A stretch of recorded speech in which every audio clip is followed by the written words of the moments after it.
and options you have now.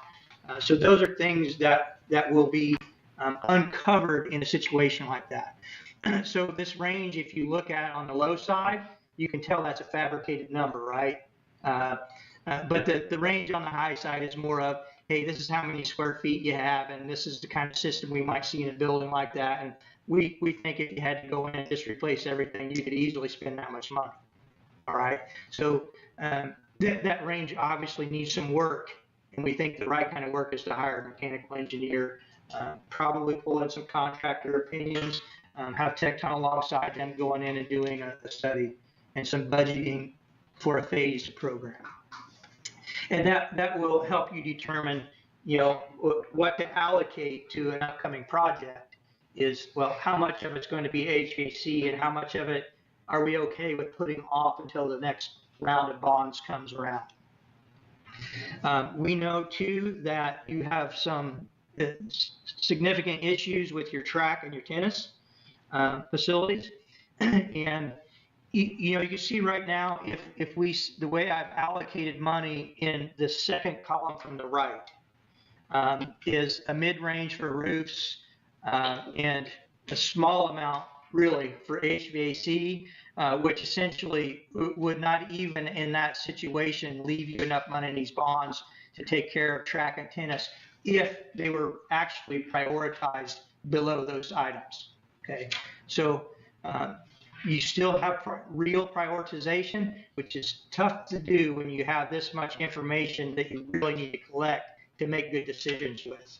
Okay, so that's still out there. So since they didn't get the packet, can we just real quick summarize? Low end for the top four, have to do those, is like 2.5 mil. High end is like 9 mil for those four. Yeah. So. Okay. Thank you. Yep. The other items down here, finishes and probably fixtures for elementary restrooms is on the list. We have a movable partition in elementary cafeteria that's not working correctly. And then there was an idea floated to do an infill of the courtyard to elementary, which, if we knew what that space was going to be, we could get a lot closer on that number. But when you're doing that, are you infilling the whole thing or infilling a portion of it? Is it classroom space or is it a cafeteria space? Are there restroom banks you're going to put in there? Or is it just classroom? So obviously there are a lot of decisions before you could say, well, this is what it's going to cost. So we're just giving you a range for square footage there because you haven't made those kind of decisions yet. I'm sorry, I have another question. Yeah. So on the track and the tennis courts, you got low end and high end. Is that like a total redo of the track, or is that just okay? And then on the tennis courts, same. Yeah. Okay. And so that could be a range because let's just go back to now that you've worked here. Let's go back to the memorandum at the first page. So going to the bottom, recommendations for next steps. Basically, what we would say is get CM on board to help you push these things through. Get a design team set up, and the main part of that issue is to be able to get an MEP engineer in here to start doing that feasibility and master plan. They could also begin, if you're ready to move, go ahead and do the architectural work needed to take the roof to bid. You could go ahead and get that rolling too if you want it with that team in place. And then, these are small steps. These next ones are pretty small, is do the roof core and probably a moisture test on your roof. Let's get that nailed down. You save big money by having that information and not just taking the worst case scenario approach. And then a geotechnical investigation on your track and your tennis courts. Go out there and do some soil borings, see what's underneath of that, see what you got there. There are some cases, we're doing one right now, 2 of them right now, that are everything new and cement stabilized underneath of it. So that means, if the soil's bad underneath there that's causing cracking, you take things out, you till 14 inches of cement into the soil and stabilize the soil that way. But we don't know that until we do the investigation. And then, the feasibility. So those are the items that we suggest are next steps to get in line. One question I did have about the HVAC and the feasibility study, and then making a master plan. Will we be able to have some input as far as the types of systems that we are going to be using? Oh, absolutely. So, because one concern I have is that, especially with some of the prior recommendations or ideas that have been pitched, is that, like you said, it's always the worst case scenario. Mm-hmm. And I feel like a lot of times it winds up becoming the most software heavy version of all the bells and whistles and all this fancy stuff that then winds up being a large recurring maintenance cost that continues. So correct. And I'm sure, I'm just speaking for myself, and I'm sure most people here would agree that we would much rather have a robust system that doesn't require a whole bunch of modems and computers to make work. We just want one that works and is effective and easy to maintain, and that way our taxpayers are getting the best bang for their buck over the course of its life. Yeah. You don't want another field house HVAC system. Correct. It's hard to cut down. The one thing you look at is you're talking about you have to satisfy the needs of the government, right, of their efficiency. So some of these are heavily done that way with computers and things because they're trying to satisfy that government guideline of efficiency. So that'll be looked at. We can absolutely discuss that with engineers and say, hey, where's that point where we can get to that's not so heavily IT based, which is a nightmare a lot of times. And that's something that we, when you're hiring a design team, is make sure that's understood, that you as an owner want significant input and options. You just don't want, hey, here's what you need. We want options, and we want to understand why you're suggesting these options. So absolutely. I'm going to say from what you have now to the efficiency is going to go. There's going to be some savings in efficiency. Yeah, you'll have energy savings for sure. Yeah. Okay. So, do we have a guesstimate on how old our current system is? A lot of that's Yorks and things. I'm guessing, this is just a guess because I didn't read into it or go, but I'm thinking in the 90s. Probably it's all green, the old green York, so I'm not sure, but I think it's late 80s or 90s, so it's getting up there to 30, 40. Not working as good as I was back then. Yeah, there's some that's a little older than that, I believe, and then obviously I didn't get a field house because of the newer system, but, your chiller in the high schools getting up in age, you've got you've got a chiller, 2-pipe boiler chiller system in high school. You have a 2-pipe system with boiler and then PX, which is like your house in the elementary school. So you have thin tube all the way around the outside of your building, which is bringing heat up into your space with the boiler. So the new design on that would probably be much different. So, or you can go back the same. But fin tube is just not used all that much anymore in that aspect. It's more of a horizontal, vertical unit. One of the first things that will happen is just that will be a detailed audit of your equipment, and every piece of equipment will have a different, at least industry standard life expectation.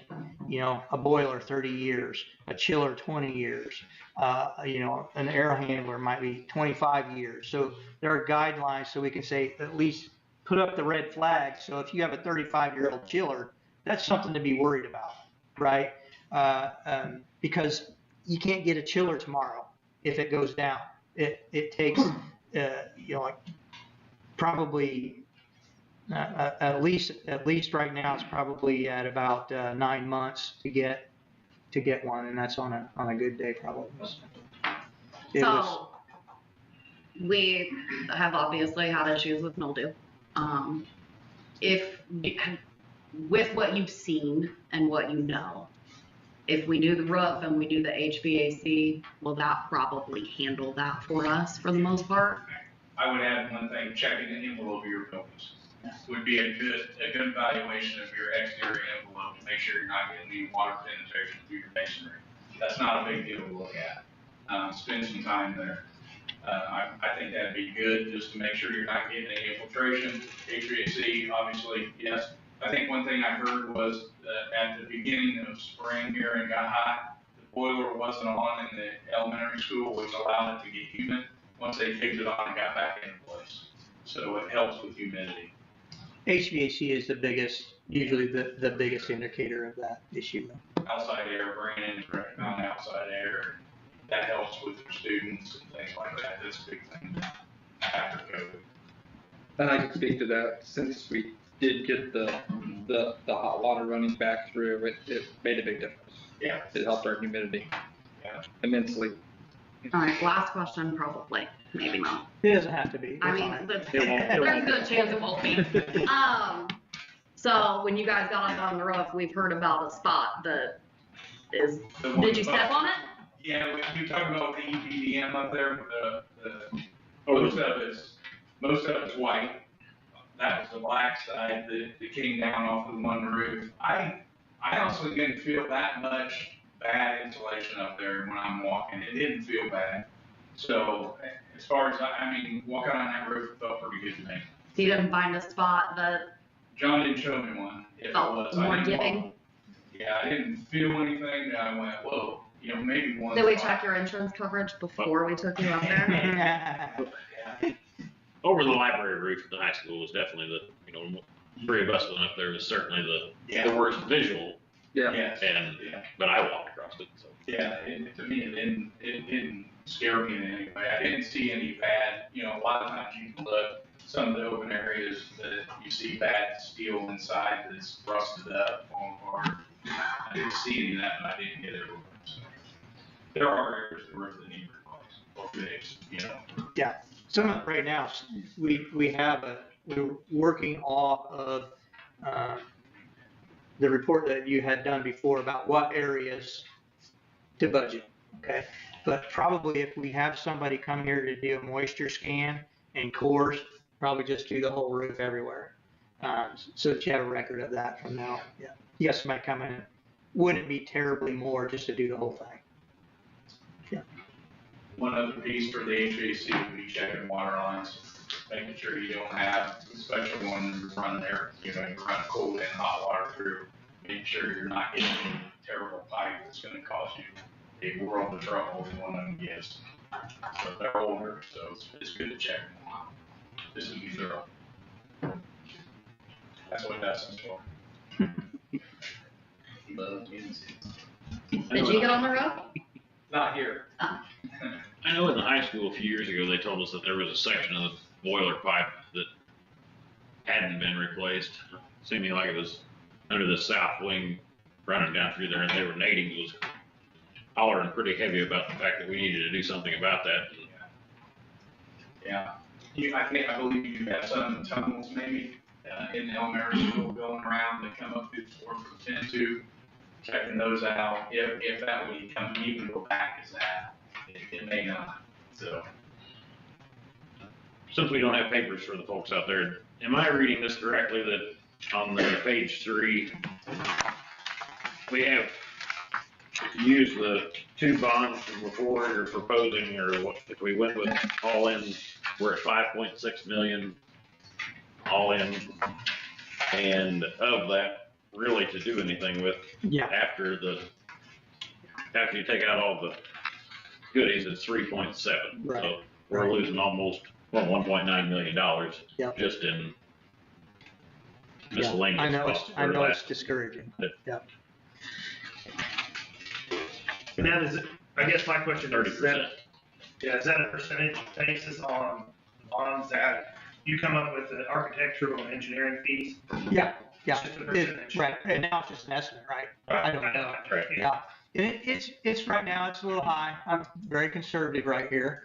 But you can figure as a percent, it's probably going to be more like maybe 22% of the total is going to be go to all those things and CM, right?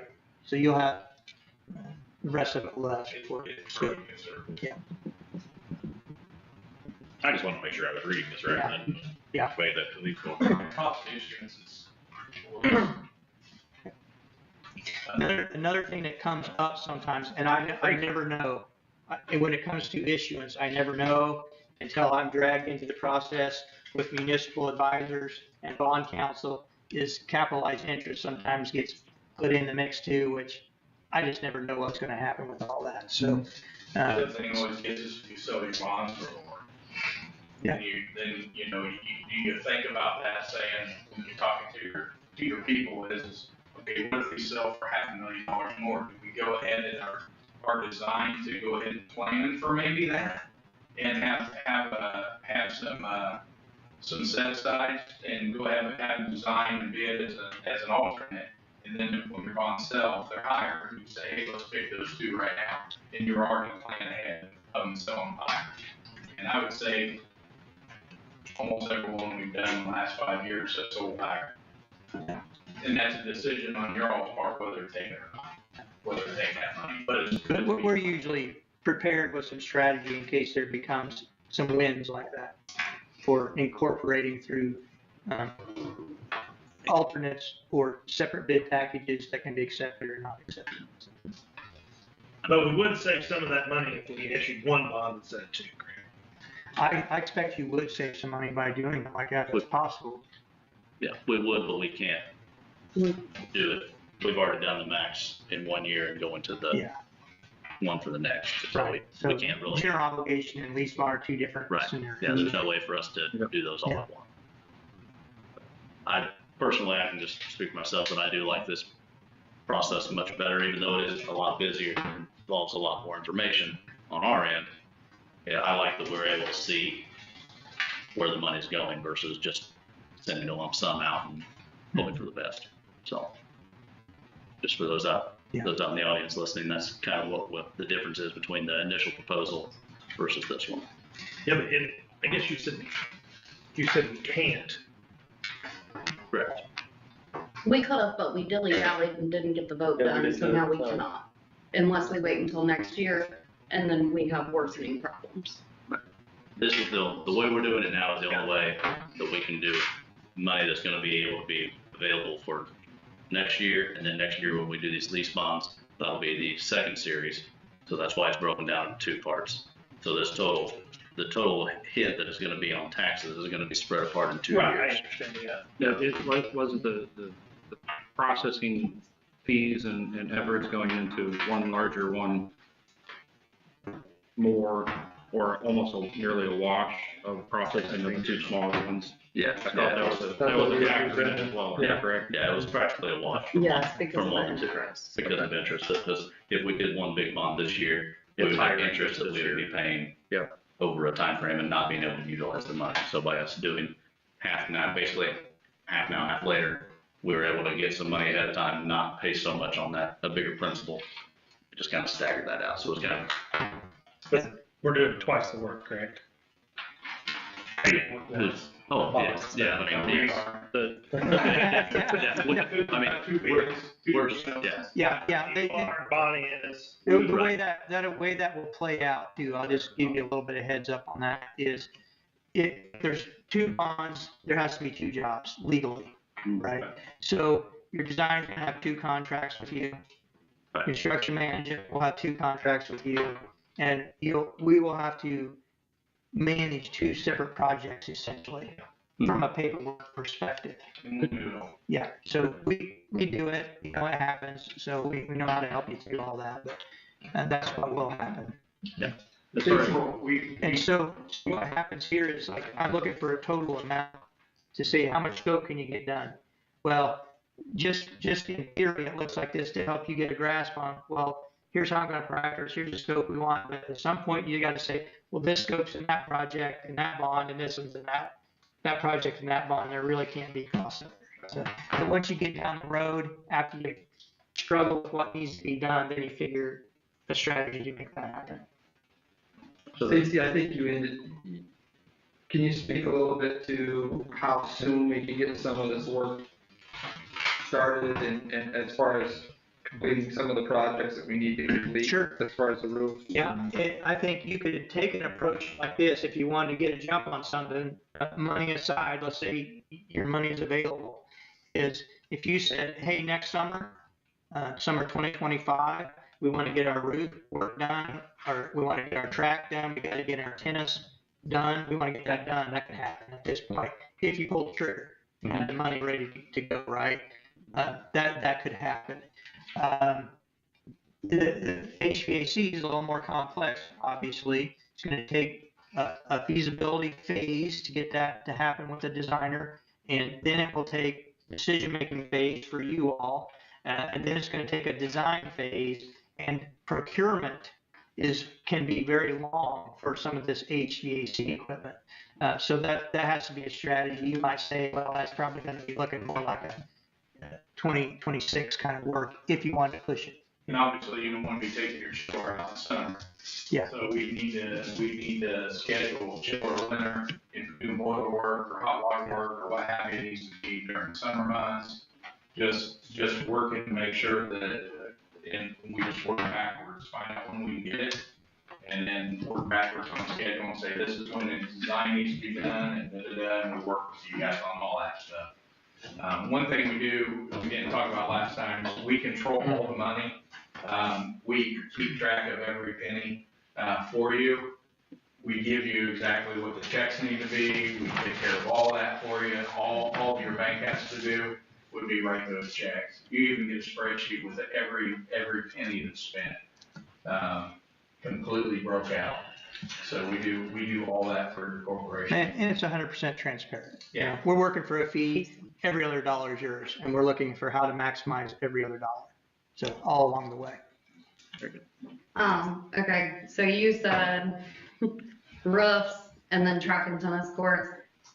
So what if we instead wanted to go roofs, feasibility study, and hold off on that track and tennis courts to make sure we get those priorities done first? We're going to do that, right? Absolutely. If that's the way you're prioritizing. I'm just saying, with the scope that's kind of closer to the top right there, Yeah. HVAC is longer term than those other ones. It's At least waiting on that feasibility study so we know right where we sit. Sure. Which I could also get like a hold of Kent Reese and have him come look at your track and see if he could touch it up and get 5 more years out of that for you.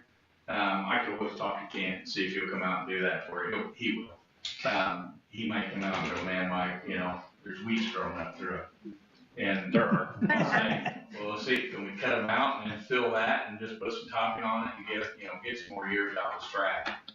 Tennis court, looking at that one, if you're okay playing tennis on it, it is what it is.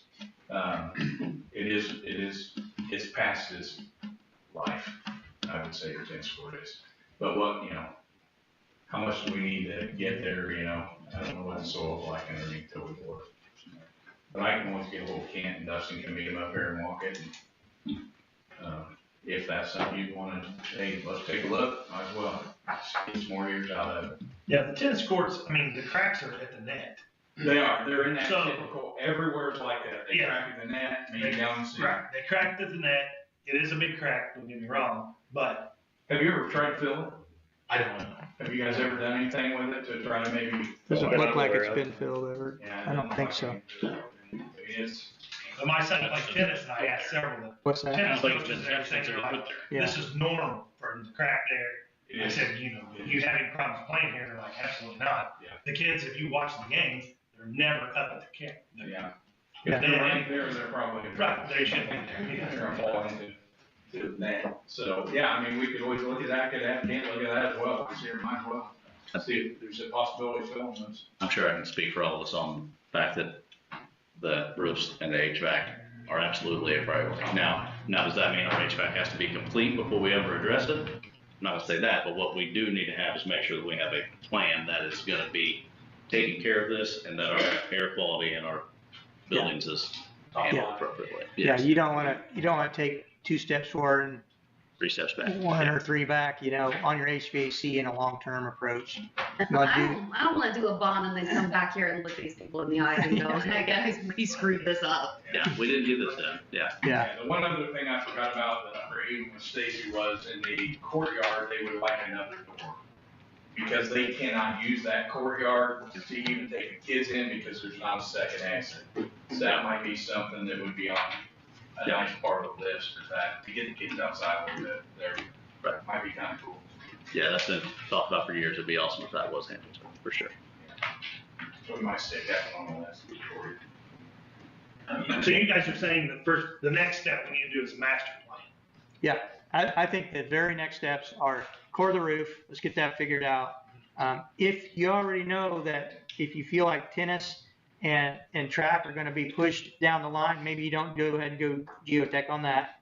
Put that off and get your designer so you can get this feasibility master plan thing done. Yeah. Why would we not go ahead and have your folks come out here and look and see if we can, I'm gonna do that. let's do that anyway, right? Okay. Yeah, absolutely. And Everybody agree? you can incorporate that information to your It's not decision. gonna cost Yeah. any money, yeah. Yeah. Take that next step. Yeah. Okay. Yeah. Any other questions? Well, the other thing would be, how you would want to go about picking a designer. Or how we want to do that. Do you guys just say, use who gave that initial piece and we'll get a hold of them? Do you want to? You give us some options. I like options. Well, so as a school, you have the option with professional services just to pick who you want, or you can go through an interview process, and we can help you pull that together too. We do that a lot of picking a few and doing submissions and interviews with that too. So we can kind of help you through that program if you want to do that. I'm not gonna lie, like we've been through a lot of interview processes lately, but I feel like what we've done here with the other group and then you guys has been very beneficial for us, so I wouldn't mind that option. Okay. Thank you. Thank you. All right. All right, so next we want to talk about is everyone should have the preliminary, they were on the table back there, these preliminary financing information. We did have, the auditors did make a mistake on our assessed values. They certified our assessed values at, I think it was 480 million. Yeah. And they were notified later on that they had made a mistake. And the assessed value was actually about $60 million higher than it should have been, which didn't make any of us happy. The fact that we had a certified assessed value from the assessor's office, or from the auditor, and it was incorrect. So I asked Baker Tilly to run some other numbers because our assessed value is actually 420 million, not the 480 million that we were told. And then we reported last time in our work session. So if you look on the sheet at page 7 is where you want to go. Page 7 is where it lists the differences, and well, it lists the new number that we have, what's added to our tax rate. So we're looking, last time we reported it would be about 12 cents. It's actually going to be about 17 cents to our tax rate. So, and again, the only reason why that was different is because the assessor's office made a mistake, and the auditor sent it in to certification that was incorrect. So it's important for everyone to know that what we reported last time isn't correct because we were given the wrong numbers. And I will tell you that this number is an estimate. I don't have the certified number back yet, but I talked to the auditor, and the auditor said it was approximately $60 million is how much it was off. So we apologize. I apologize to everyone for the information we gave. I promise you, we gave the information, what we thought was the accurate information from the auditor's office, and it turned out to be incorrect. So.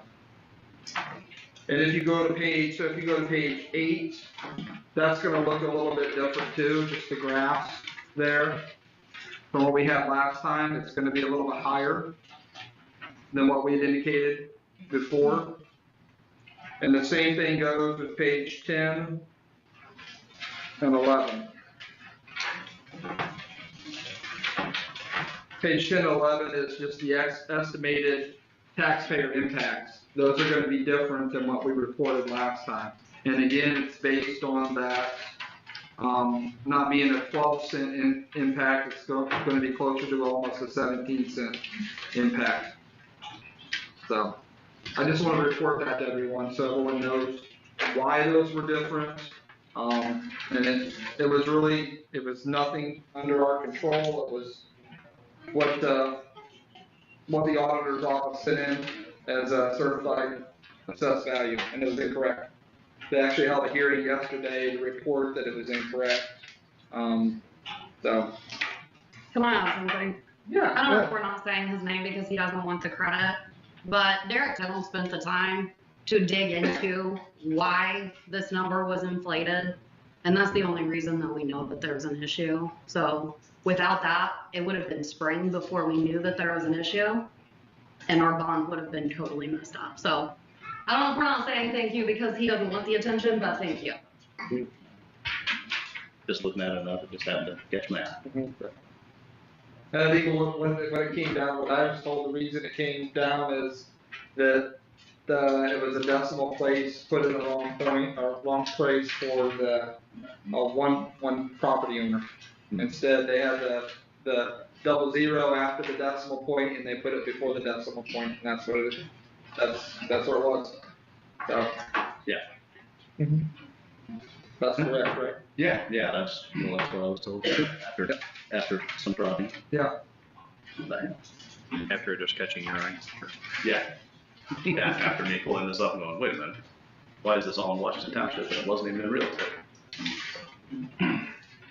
That's all I had to report on the assessed value. I'll let you take the rest there.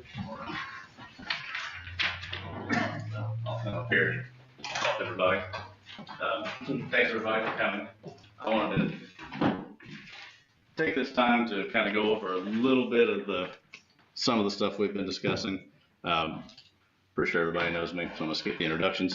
But as you all know, we've had several work sessions on this and plenty of presentations regarding the current state of our facilities, the use of bonds, the overall impact to our community. This information has been very well presented to us, but I think it falls short a little bit as far as giving a historical record and kind of painting a big picture as to what actually led us to this point. All this information in my presentation comes from the Department of Local Government Finance, State Board of Account, and the Department of Education. I'll be happy to take questions from anybody throughout the course of this presentation. I would ask that we try to do that in between slides because I don't need any help stumbling on my words. So if we can just try to do that, it'd be great. So, all right, go ahead. So the first thing I wanted to kind of go over is just a brief overview of kind of what our job is as a board. I think it's something that's a very loaded question. Everybody kind of has their own opinions, but so the easiest and quickest way I wanted to go over this was by looking at our policy B250.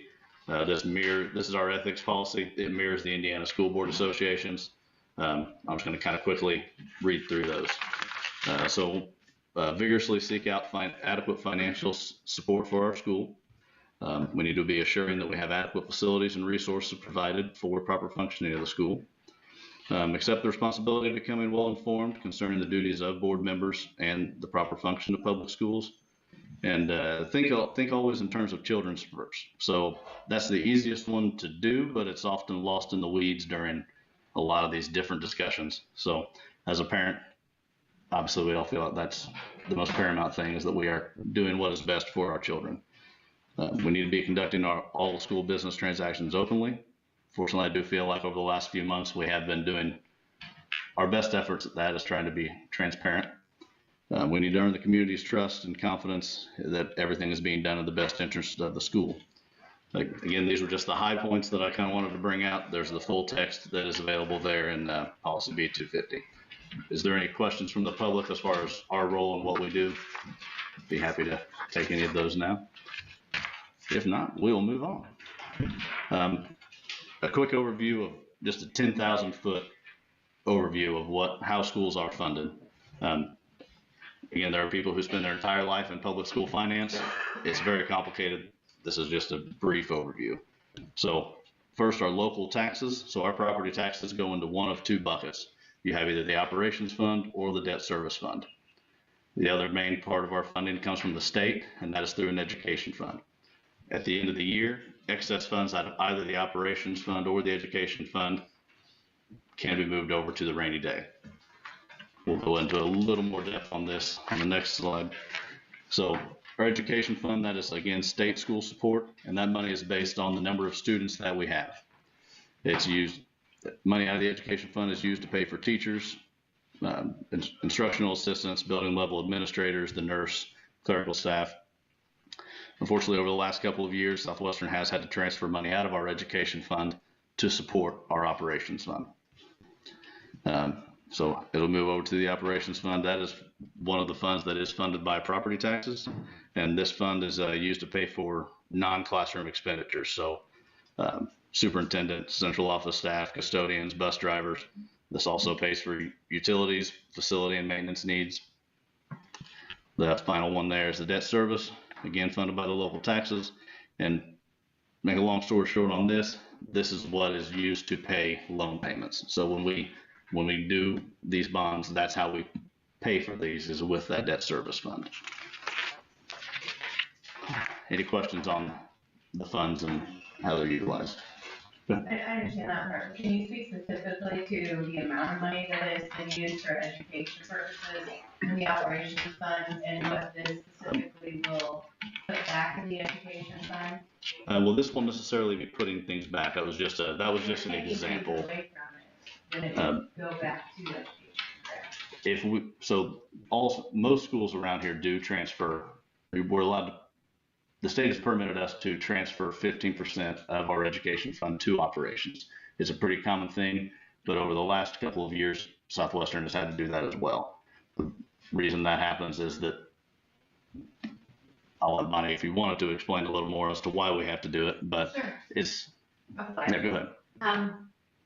Before the state, there was general fund and CPF fund. So like the administrator salary, custodians, and everything was paid out of the general fund. With the separation of the funds, those salaries were moved over to the operations fund. So the state actually set it up that 15% of what they were giving you could still be moved over to cover things that used to come out of the general fund, but now cannot come out of the education fund. They're basically trying to track more of just strictly how much is for education, just directly without the facility part in there or the administrative part. So just kind of a clarification for them, but we still need those funds to pay for the salaries and stuff. Yeah. And And it transportation. was set up that way, the state allows you to transfer 15% because I think that was the intent, is that you would take some of that money in education, move it to operations to pay for some of those things that used to pay out of the different funds before they switched. Yeah. In years past, we've been fortunate enough that we didn't need to, but it's gotten close enough to where we've had to make that jump.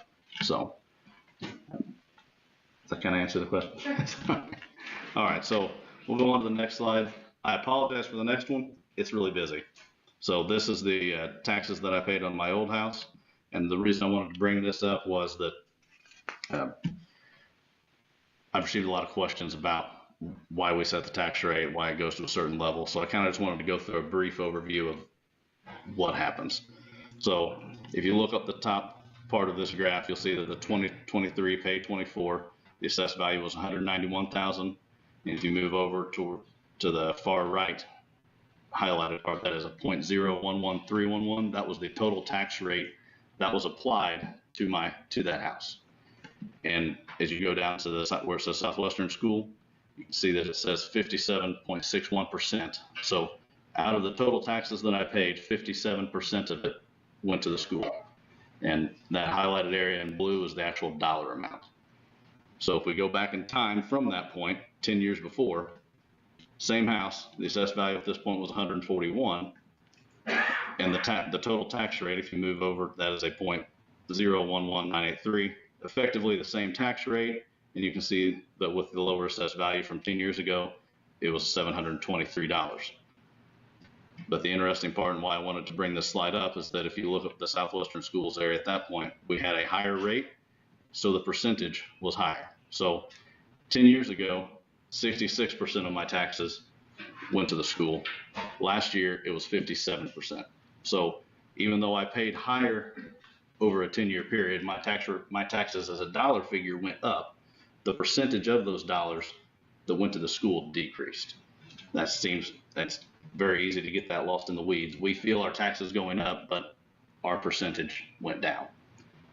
So again, I'm sorry that was a very busy slide, but I just thought that was the only way I could really highlight what I was trying to show here. Anybody have any questions on that particular slide? Okay. So moving on to the next slide, this is the historical tax rate this is the total taxes that Southwestern has taken in as far as the rate goes, and that starts at 2004, 2010, and then 2014 through 24.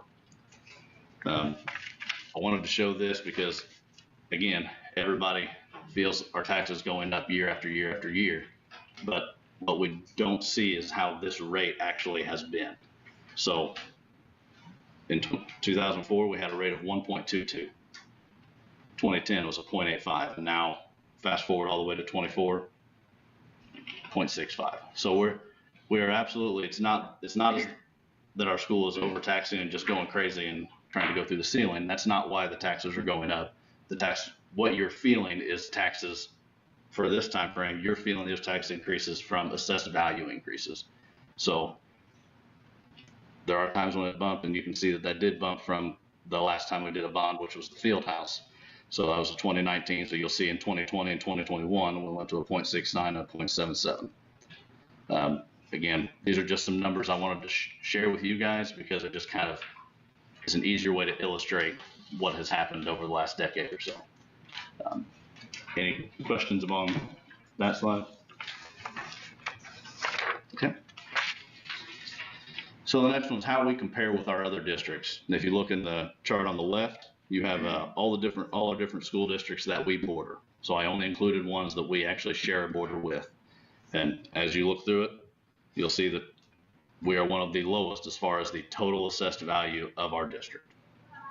If you go over to the right side of that, same districts, and then you'll see the total tax rate that those schools levy within their district. So when you look at Edinburgh or you look at Shelbyville, Franklin, this tax rate does not include their actual city tax rate. These tax rates are just strictly school district tax rates. So it's very much comparable to what we're doing. It's the same exact thing. But if you take the average of those surrounding districts, the average tax rate that they're charging is a 1.12, and last year we were at 0.65. So again, not saying it's right, wrong, or indifferent. It's just wanting to share that knowledge with everyone so that we can better understand what we're doing here. It's me. I have a clarifying question. Go ahead. So, looking at this, with the high assessed values, they're already getting more taxes than we are. Right. Because the assessed values are higher. And so, with us having the lowest assessed value and also the lowest tax rate, we are just bringing in least money. We are definitely, if you're looking for fiscal conservancy, we are absolutely top of the line as far as that is concerned. However, there is always a cost to everything. So, like she said, we're one of the lowest as far as the total dollar figures, and by far the lowest as far as our total tax rate. Going on to the next slide, this is I just threw this in because I wanted everybody to kind of see some trends of some of our surrounding districts. So you have Edinburgh, Hauser, Triton, Shelby Eastern, and then us. So again, not only are we the lowest, but over the last 4 years, we have declined. Very few of the others have. Any questions or clarifiers on that? Okay. Moving on to the next slide, this is kind of the meat and potatoes of what we do, education. If you look back, this graph starts in 2016. This is when all the schools were using ISTEP. So during that time frame, Southwestern being shown here as the green bar, we were far and away outperforming all of our peers. As you trend this down, all the schools went down when they switched over to iRead and iLearn. But if you continue to watch our graph, we dropped farther. So Not placing blame on anybody, but very clearly, it's facts that we have to look at. Any questions in regards to any of that? So, final slide, we'll wrap this up. So we got a big crowd here. So, our board's elected by our community to provide a safe and effective school for our kids. This includes the responsible use of taxpayer dollars. I can assure you that nobody here enjoys the idea of raising taxes. But the only way we can effectively do this job is to take the emotions and opinions out of it and just look at numbers. And in the broad scope of this, low taxes, that's very beneficial to our taxpayers, but our students carry the burden. High taxes, beneficial to the students, but our taxpayers carry the burden. So what's the balance that makes everybody happy? And I'll be happy to hear anybody who has that perfect balance. It's kind of a joke. You can go ahead, Jay. Yeah, it's your question. There's no right answer. Everybody, the only way there is a perfect solution there is you make everybody mad. So that's just kind of what we do. Any questions about this presentation as a whole? Go on to the next slide, Jamie, if you like. Just a quick overview. So, again, thank you everybody for listening to that. Sorry it was as long-winded as it was, but hopefully you learned something that you hadn't heard before. So. Thank you. Standing ovation.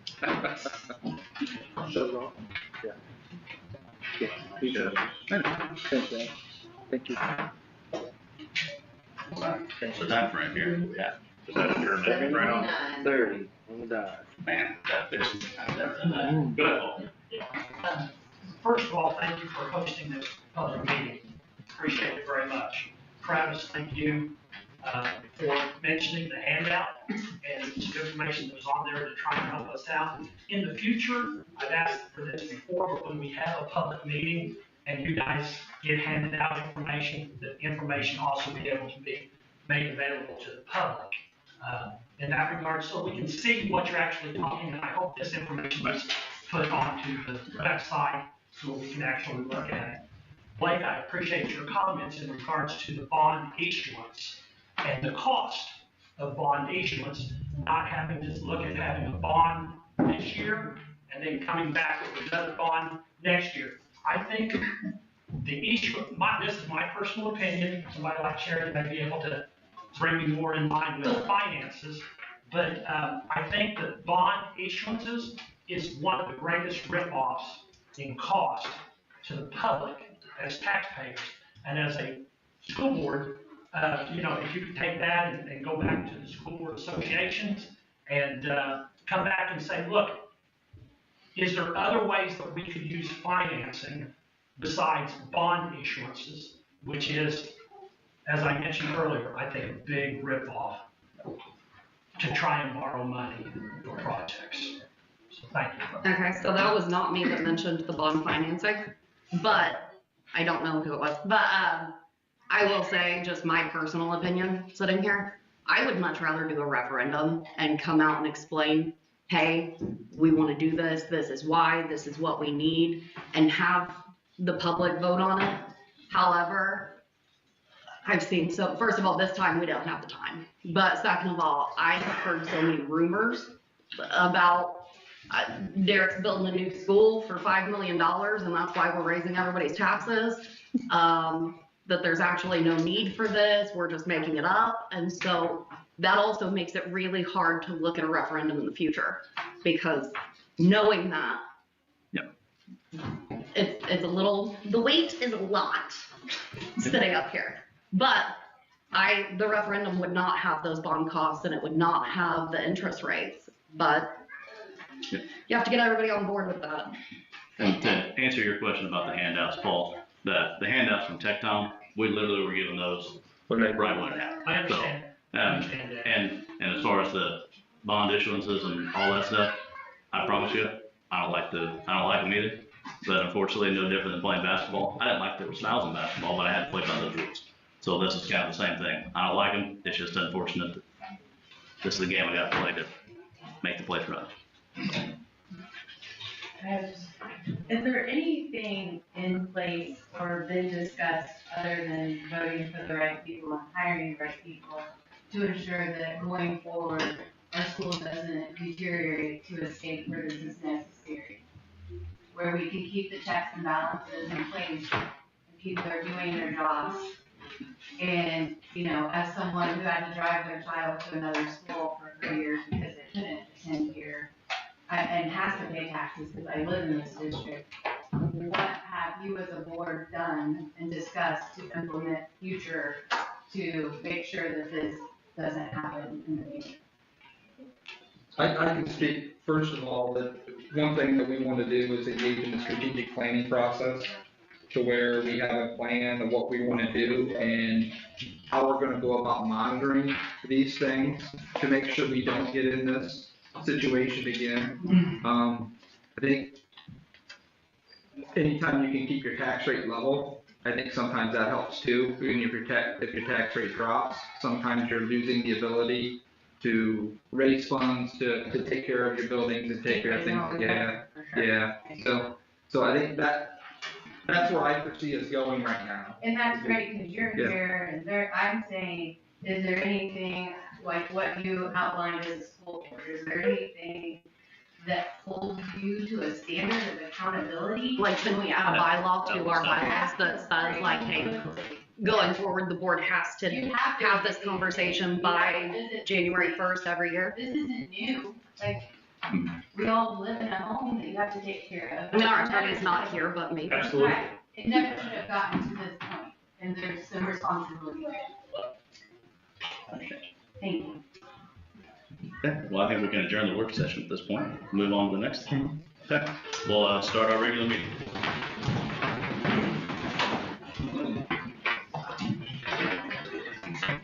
I pledge allegiance to the flag of the United States of America and to the republic for which it stands, one nation, under God, indivisible, with liberty and justice for all. Here, there's still quite a few people out there. Okay. Say, bring them all on in. We'll,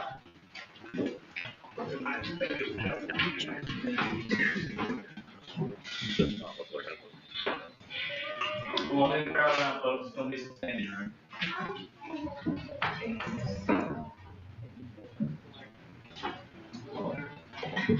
There's seats ready. There are front row seats if anybody's brave enough for those.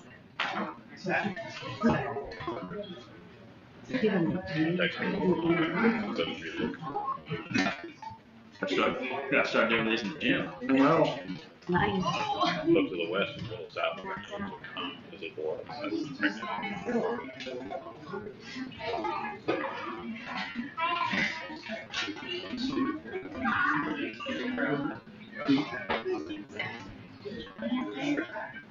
For sure. So you go very fast and not stand up.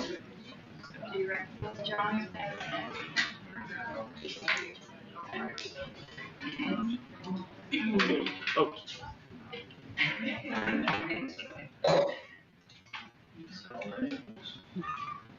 See if we've made it all in there.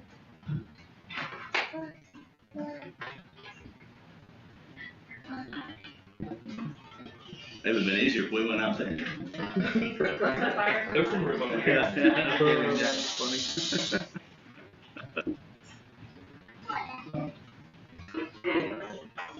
It is?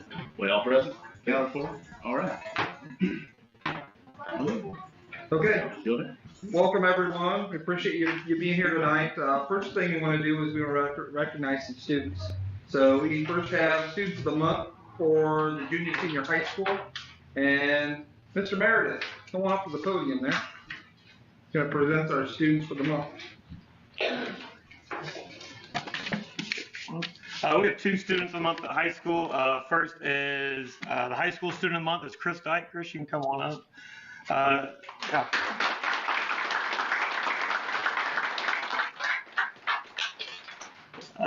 Chris is nominated teacher, said Chris is thriving this year. He overcomes struggles every day to be successful in the class and throughout the building.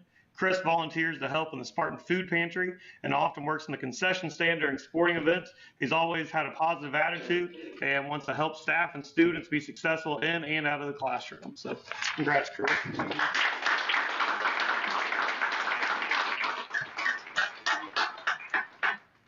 And then our junior high student of the month is Almea Freeze.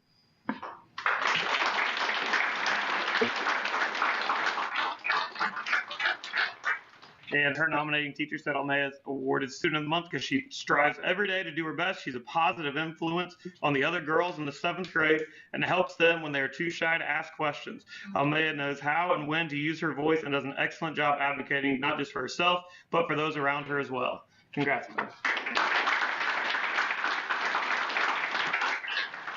Thank you. Thank you, Mr. Meredith. Thank you again, students and families. We appreciate you coming out here tonight. We now have Students of the Month for the elementary. Mrs. Hoey. Got some nice signs, too. Like it. Okay, I've got some Students of the Month, and then I have a couple other special recognitions. So our Students of the Month for September, each of our teachers get to choose a student in their class that has just been a great Spartan. They've shown great character. They're working hard. They're a great friend. So I'm going to go through those now. So our first one is Hudson Scott.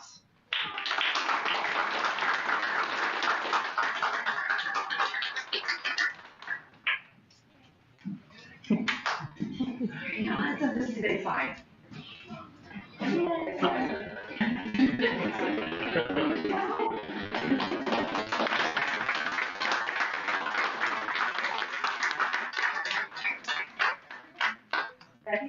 Now we have Giselle Thomas.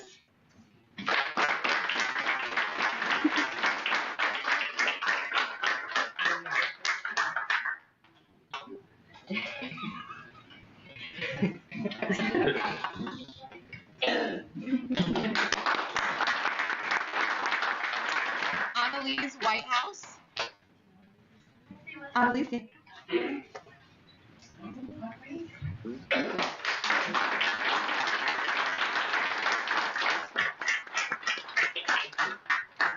Brett Fortune.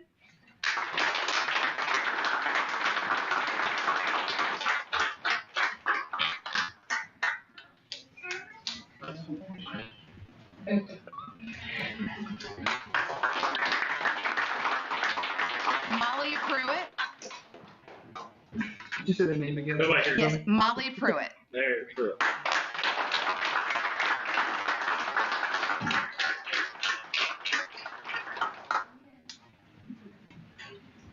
Ian Houston.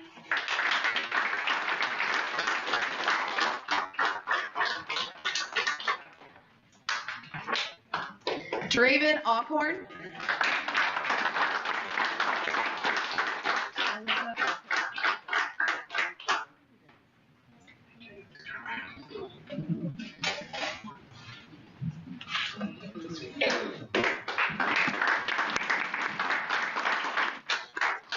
Jansen Pierce. I'm not sure if she was able to make this one.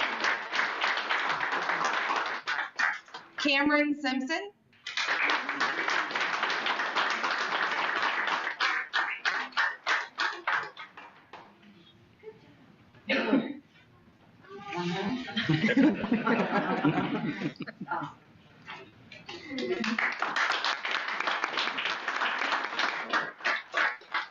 Scarlett Stevens.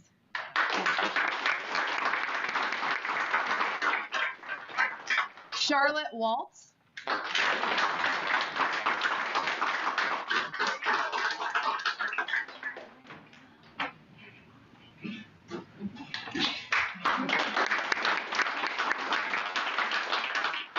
Ellison Spangler.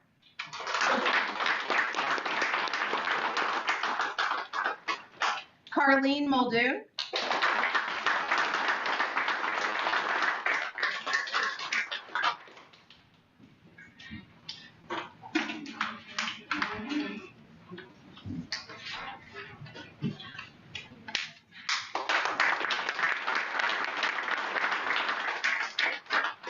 Glenn Conover.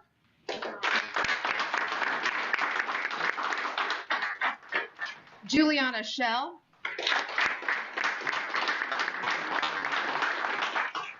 Nolan Barger. And Madison Higgins.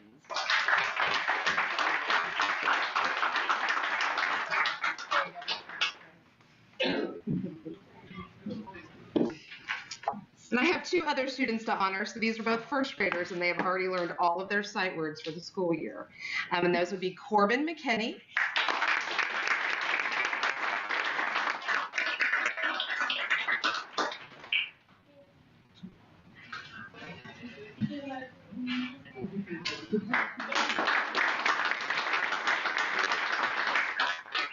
And Huxley Rush.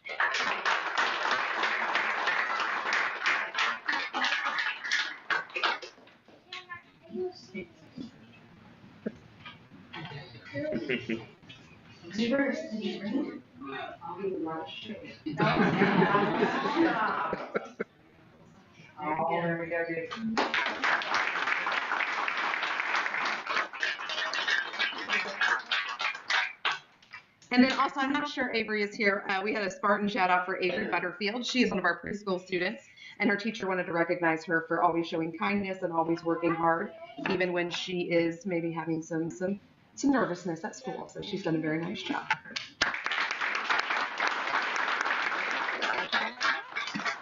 Thank you, Mr. Helen. Thank you, students and parents. Thank you. They wouldn't be here without your help, so we appreciate that. You've done a great job, and kiddos, we're super proud of you. So, families, feel free to stay for the rest of the board meeting if you'd like. If you would like to leave, you're more than welcome to leave at this point too, and as we progress to the rest of our board meeting. So, I promise you it won't be very interesting. it won't be nearly as exciting as what we've just experienced. Wish the hell maybe I think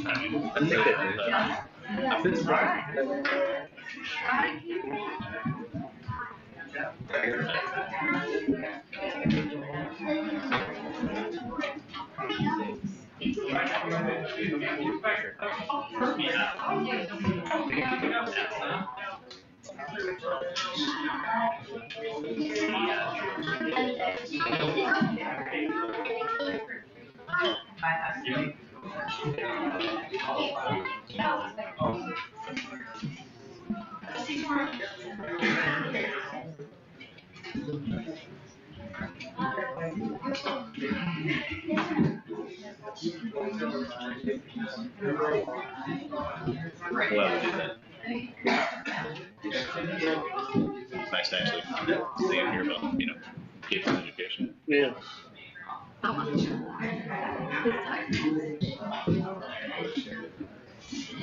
He brought the braids just in case we didn't believe it.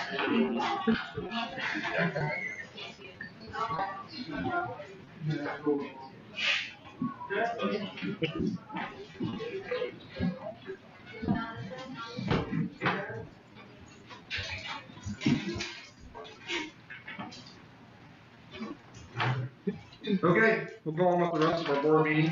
We have no agenda modifications this evening.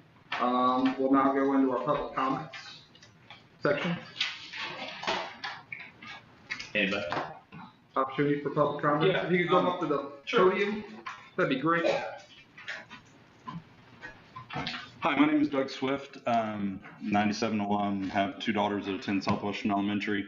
I was going to speak, but didn't want to take up any more of the kids' time. So just on the bond issuance, I wanted to thank the board for all the hard work that you put into it. I know it's a touchy subject. And Derek, like you said, you're never going to make anyone happy when you're starting talking about raising taxes. I agree with Paul's sentiment on bonds, but I do believe it is the right thing to do at this time. I think it is something that our school desperately needs and has needed for a long time to get these issues fixed. I would just ask if, I believe there's a vote on it tonight, if there is, if anybody is voting no against that, I think as a community, we are owed a explanation of why and what the plan would be moving forward for anyone voting against this, as is obvious need that we as a community and school need. So, thank you.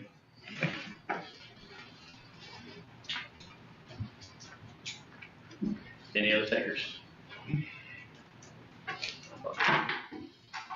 Okay, we'll go into consent items and claims. Ask for the approval of minutes of the previous meeting and also approval of accounts payable vouchers. Any discussion on those items? I'll make a motion to approve. Second. All those in favor? 7-0. Now we have the business and financial reports. There's no vote needed here, but just want to let you know you have your financial report, extracurricular and cafeteria accounts reports as well. Any questions on it? Hearing none. Now we move into our bond discussion. Derek, I'll let you take over. Okay, so for the next item on the agenda, the board is to hold an additional appropriation hearing on the proposed bond proceeds.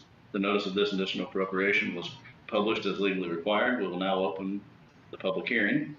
We ask that you state your name, address, and limit your comments to the proposed additional appropriations of bond proceeds. Keep any comments to 3 minutes and avoid being repetitive if possible. Would anyone be interested in speaking? We've already had some speak to it, so. But if anybody had the last minute idea, they could absolutely do it now. So thank you for all that participated in the hearing. We will now close that hearing. Do we want to have any other discussion as a group about this beforehand, or are we just going for it? Any other questions? I think we beat its dead horse plenty. So, all right. So, could I have a motion and a second to adopt the additional appropriation resolution? I will make a motion to adopt the additional appropriation resolution. Second. Have a motion and a second. Is there any discussion? Okay. All those in favor? 6. All those opposed?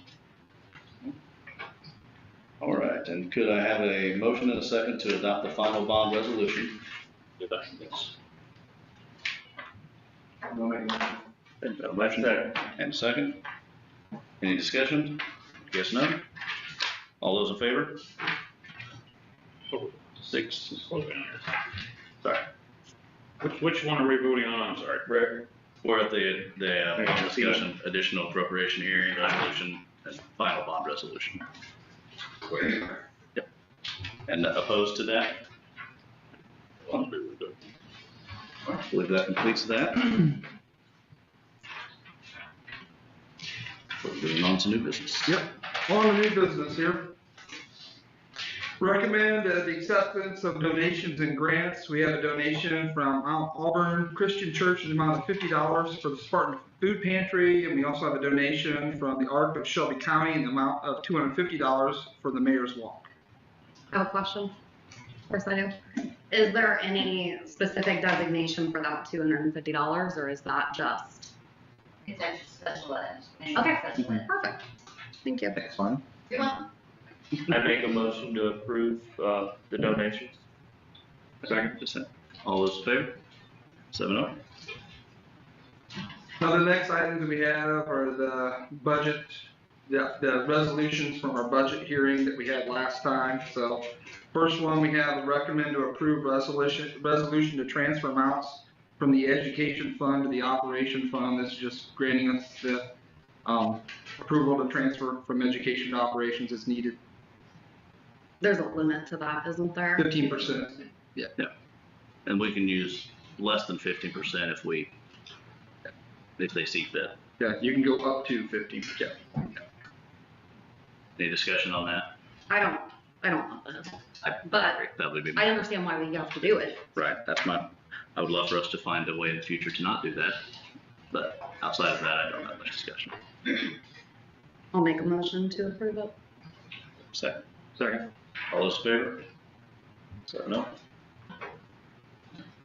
Next is a recommendation to approve resolution to adopt a school bus replacement plan. Again, this is from our hearing before. This is from 2025 to 2029. I guess we might as well just do them one at a time. I was gonna say, yes. Any discussion on that?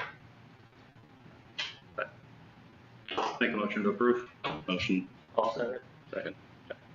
All those in favor? 7-0.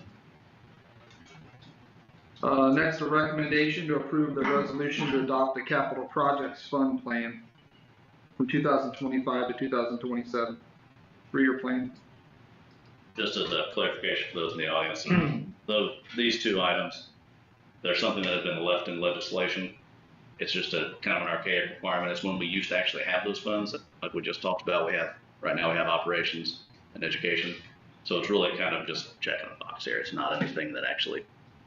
It's like a magical idea, but that money actually isn't sitting in a fund that we have. Yeah, it's just a holdover from legislation. So, do I have a motion? Make a motion to approve. Second. All those in favor? 7-0. A recommendation to approve present year budget reduction resolution. This resolution gives me the authority, me as the superintendent, the authority to reduce the 2024 appropriations to avoid 2025 budget being reduced. So this keeps from our 2025 budget from being reduced with any leftover money. Questions, discussion on that? I'll make a motion to Do I have a approve it. motion? Second. All those in favor? Was that you did? Okay. Yes, Yeah, sorry. 7. I know, looks like I'm not paying attention, but I am. Next, we have a recommendation to approve transfer resolution. This allows us to transfer appropriations within the fund. So if we have 2 appropriations within our operations fund, we can move it from one appropriation to another appropriation. I make the motion to approve. Second. All those in favor? 7-0. So earlier we approved the resolution to adopt the capital projects fund plan. Now we recommend to approve the actual capital projects fund plan. What do you think about just doing GH and I all at once? I can, if you want me to. Let's do it. Yep. Let's We do it. also have a recommendation to approve the school bus replacement for the years 2025 to 29. We have a recommendation to approve the budget Form 4 as well. Any Make a motion? motion. A second. All those in favor? 7-0. All right, next we have a recommendation to approve the contract for orientation and mobility services that you received. This is Kate Crawford did perform these services at the elementary school. She's no longer able to do that at the elementary school, so we had to find a different entity to contract with, so that's what that's about. Is this pretty much like physical therapy, occupational therapy? Is how I thought it, that is? No. No. It's so contracts are still in place for junior high and high school. Yeah, yeah, we still have a contract in place in junior high and high school. Brad, do you want to speak to that? Sure. Orientation, mobility, training of how to maneuver, how to be mobile, how to orientate yourself in a space, how to move and function within your environment. Thank you. Thanks, Brad. Good job, Brad. I'm there for everybody. Do we have a motion for? So, sorry, is that your motion? Quick question. So not needed in elementary anymore? It's needed in an elementary, and that's why we're doing this for the elementary. So Katie Crawford will still be doing the junior, senior high, and we have a different entity in the elementary school. Got it. Yeah. Okay. Yep. So the different entity is already discovered. Yeah. Okay. You should have in your Okay. board packet. Yep. Thank you. Yeah, no problem. Okay. Now let's motion. For approval? Make a motion to approve. Perfect. Second. All those in favor? 7-0. Next, we have some more policies. If you guys don't mind, I'm going to do all these together. Please. So this is just the first reading of these policies. These have not been adopted yet. This is just the reading of the policies, and we will have these policies available online for people to see as well before we vote the next time. So first we have A275R, school wellness. We have C175, student attendance, academic engagement, and truancy prevention. C125R, the student admission and enrollment. The C275, that's test security provisions for statewide assessments. The C275R, test security provisions for statewide assessments. C525, medical needs. E125E, that's the appeal request form. E125R, that's the retention appeal procedure. The F-125, purchasing procedures and capital assets, and G-350, audio, video, and digital recording on school property and of school meetings. Again, no votes required. I do have one comment on those. I just want to make sure. We did, a lot of these are ones that we had already done some work to. Mm-hmm. I just want to make sure that changes that we've made to them before are maintained. But it I know didn't go back to the CCNH standard. CCNH is going to send us new ones that have to be updated because of legislation. I just didn't want their standard one to get plugged in and all the changes that we had made to our old ones be lost. Does that make sense? Yeah. Okay. Yep. I think what they do is they look at our old ones and they adjust those based on legislation changes. Yeah. And we'll make But, sure. Yep. yeah, we just need to make sure. 'Cause Yep. I think at least one of them got sent on that was Okay. their original. So Got it. going on to the. Okay. Next, we have a recommendation to approve the 2025-26 school calendar. And I can tell you, I can just speak to this real quick. The biggest adjustment that we have here is that our staff, in the past, we've had our staff day on the Monday, and then school started the following Tuesday. We're going to be changing that next year, or we look to change that next year. I recommend we change this to where we have a staff day on Monday, and then we have no school on Tuesday, and this gives staff the opportunity to come in and work in their rooms if they want to and get things ready for the start of the school day. It gives our little ones who maybe are out a little bit later that Monday night, that back to school night, gives them a chance to get caught up on sleep before we start school. So our official start day would be on Wednesday now instead of a Tuesday. So we're moving that back a day. And this would require, in order for us to have our last student day before Memorial Day, this would require us to get rid of our makeup day that we have in April. So that's the big change here with this calendar. And this calendar follows the Shelbyville Central calendar. And the reason why we do that is because we have students that go to Blue River, and we have to try to maintain as close as possible we can with them, and it's what the other county schools do as well. So we kind of have to be on the same page a little bit. So. Okay, so you did the makeup day in April totally? Yeah. Okay, because on what we have, it still has it on the list of in the center, and I was like, wait a minute. No, I'm sorry. Yep, Okay. I missed that. Wait, yep, I'll make sure I change that. So just Yep. to No, clarify, thank you. they're not getting Good Friday. Oh, it's not a shock when it comes out. Do we have a motion? I'll make a motion to approve it. Second. All those in favor?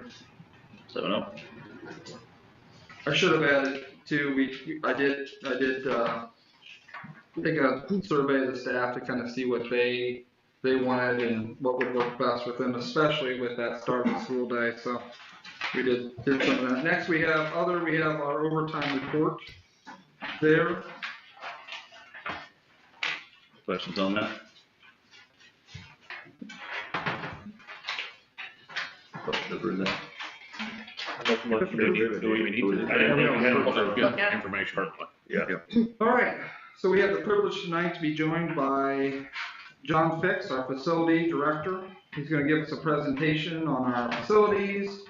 John's done a great job taking over last January. Is that correct, Yes. John? Yes. He's done a great job, been great to work with. So, thanks, John. I'm not much of a public speaker, but here goes. So I'm John Fix for you that don't know me. I went to school here. My kids went to school here. And I just want to talk about my custodians. Y'all know Lisa Parks and Kezia Taylor that work in high school with Sean Roberts and Leslie Parks and Anna Ramsey who work in the elementary are doing a great job, keeping the schools clean the best they can. We're looking for part-time help in the evenings for the elementary if anybody knows anyone. I could hire Corey Brand. I don't know if you guys know Corey Brand for maintenance department along with Adrian Poe. We have been fixing all the issues we can in the school that people bring up to us. Just trying to keep up on the school and, fix what comes up that's broken. And the Havoc system, if we replace that, we kind of nickel and dime that thing to keep it running all the time. It seems like once a week we're working on that thing. So Any other questions, anybody? Anything big you see coming down the pipeline we take notice of? Just getting ready to transfer everything from summer to winter, you know, getting plans for that. Hopefully we can get the athletic complex winterized this year, you know, because I don't think it got done correctly last year. John, Anything else? is there any reoccurring issues that you're having just with anything? Not really, but the Havoc system, we have this unit will be bad, we'll fix it, and another classroom, you know, it's just same issues, but every classroom's different.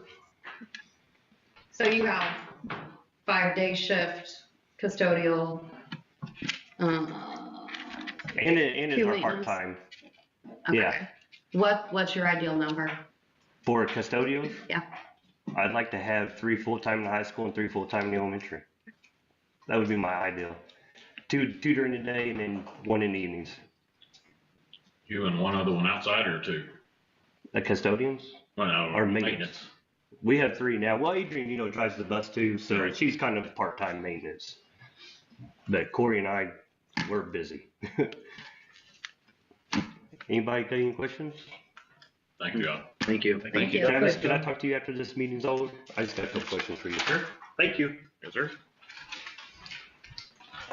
Okay, we go over into personnel now. We have leaves, resignations, and terminations. I'm gonna do these 2 together. We have accepted resignation from Rachel Swift for cafeteria online monitoring as of September 23rd, and then accept the resignation from Valentina Richardson as custodian as of October 8th. Make a motion. Second.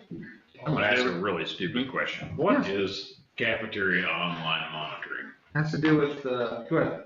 It's just the online payment system where people can go online and make payments and then they take it and they have to put it in. I have this vision in my head of a supervisor watching over the kids and they're online. I don't, okay. It's strictly the online banking part Thank of you. it. Okay. All those in favor? 7-0. So now we get to the recommendations to hire. We have 3 recommendations here. We have approval to hire Jordan Bledsoe as a cafeteria online monitoring. We also have approval to hire Lisa Robertson as FFA sponsor. Is Lisa here? Yes. Yeah, there she Oh, is. good. Okay. To hire as the FFA sponsor for the school year. And we also have approval to hire Randy Toladay as data administrator as well. Make a motion to approve those. Second. All those in favor? 7-0. Lisa, welcome Thank you. aboard. Yeah, thank you. We appreciate it. Okay, superintendent comments. My turn. So first of all, I want to extend condolences to the John Pyle family. He was a bus driver of ours, I believe, for 42 years. Passed away recently, so we certainly extend the condolences to his family. It's a sad day, sad loss for not only his family, but also for our district too. So I want to extend that. Next, I want to go into our ADM. This is our student count that we have to turn in every October 1st. We're actually up 13 students from where we were at this time last year. So we're at 616 students. And this is kindergarten through 12th grade. We aren't allowed to count our preschool students because we don't get funding for our preschool students through the state. So that's our ADM count. I think preschool, I think we have 53 preschool students. So that will put us at 669, yeah, total. So students that we have. Donkey basketball is coming quick. November 14th. I'm super excited. We have several teams organized by Mr. Meredith back there. He's convinced several of us to join in. I hope you guys can come out. It's a great fundraiser, and I heard it's a great time too. Just hope there's no major injuries. Fall athletics, the fall athletes had a great season. That's coming to a close. Hopefully not soon. Our volleyball team, I think, is still in action. They play their first sectional game, I think, tomorrow night. Is that correct? Yeah, tomorrow night. So we wish them good luck. Speaking of fall athletics, I hope people were able to come out to the community night event. That was a lot of fun. Had a lot of great feedback about community night. Ton of people there. I think it was very wise to do that when we played Hauser, as our attendance was, through the roof. It was a great evening though, so enjoyed that. Also enjoyed my time recently at the Southwestern High School luncheon.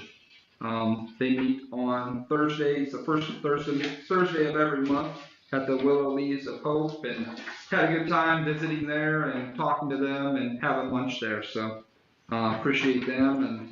And first quarter's down, we're on to quarter two, and hope to have a great second quarter as well. So that's all I have. All right, moving on to board member comments. I have a couple of things. First of all, I don't know, I could ask you, Dr. Wilkins, CCNH hasn't been with us for a while. It seems like we've had some questions that we could ask, like Eric was talking about policies. I'm a little disappointed to see that our representatives from CCNH is not here. Okay. I want to congratulate and welcome Lisa. Thank you very much. Painstaking task, which we know you'll knock it out of the park. And to speak to Mrs. Moore and to Mr. Swift, I did not vote no on the bond issuance. However, especially what Charity said, and I'll own my portion of it. I don't know exactly where the blame falls, but going forward, I know that the board has a definitely huge goal for strategic planning and huge goals for facility maintenance and, bullet points on these are things that must happen. We've had 5 or 6 maintenance directors. I'm not throwing anybody under the bus, but the part of their life, the tennis courts and the track is just gone. I mean, 25 years, it's 25 years old. That was kind of the life expectancy of them. However, I think we probably could have milked them longer than 25 years had we done some other, and certainly, John, I'm not throwing you under the bus. You've been under here since January.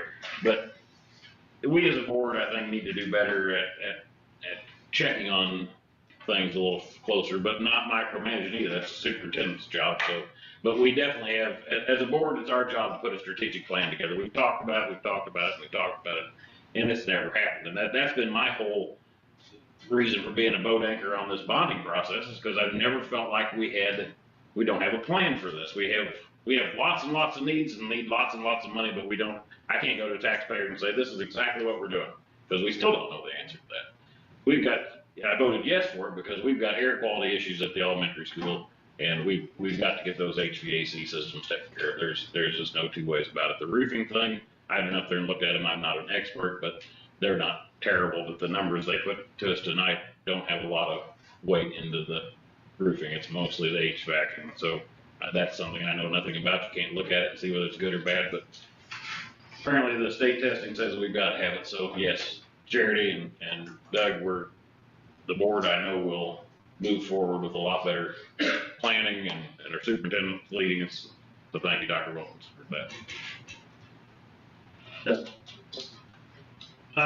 Yeah, I guess I kind of want to address Charity and Doug also. I voted no because we don't have a strategic plan. We don't have a master plan. We've had 2 different people come up here and tell us what we need, and just like tonight, I asked, your first step would be getting a master plan. Yes. Do we have one as a board? No. That's why I voted no. I think we're getting the cart before the horse. We're gonna go for this 2 different bonds. I think we're spending too much money. I think we need to go for 1 bond and get all of our eggs in one basket and get things more organized. Just like we didn't have all the numbers correct from the county. It's not our fault. But the county didn't have the right numbers, so it threw off our numbers. We can't bring good information to you, our community, if we don't have good information. So I think we need to step back, get more information to make a more educated decision on what we're doing. That's my opinion. That's nobody else's opinion up here. That's my opinion. That's why I voted no. And I encourage anybody from the county or the community, I'm sorry, or the county, if you have questions on how I vote, please call me. I'm the only one up here that has a 4x5 sign on the front of their board, on the front of their barn, with my cell phone number and my name. So it's none of the same. So that's why I voted no. Hi, I'm Blake. I voted yes. I'd vote yes tomorrow. I'd vote yes next week, next year, if we are presented information that our buildings are not safe and healthy for these children. I said what I said about the referendum. I stick by that. My seat's up in 2 years. If anybody feels like that is absolutely inappropriate, it's here. Thank you for coming tonight. Such a treat. Appreciate all the attendance tonight, really do. Charity, speak to your comment of accountability. I think over the past year, you've seen that. There's been a lot of change, a lot of improvement, a lot of holding folks accountable that weren't always held accountable in the past. So those are going to be changes that you're not going to see firsthand, likely, but certainly secondhand. You know, kids come home happy, get the HVAC fixed. We're gonna be in much better shape. Get our academics in order. Working with Dr. Wilkins, we got all sorts of positive ahead of us. Thanks. No comment. No comment. Well, I'll follow up to reiterate condolences to John Kyle's family. Absolutely. Congratulations, Lisa. Welcome aboard. Obviously, I feel like I voted yes because this is by far the best plan that we've been presented in quite a long time. So this is the time to make it happen. If we waited any longer, it was just going to be another year and more loss in revenue. So that's where I stand on that. To reiterate what Isaac said, anybody who has questions, feel free to contact me. My number's out there. Happy to answer any questions I can. So with that, thank you all for coming. Have a good evening.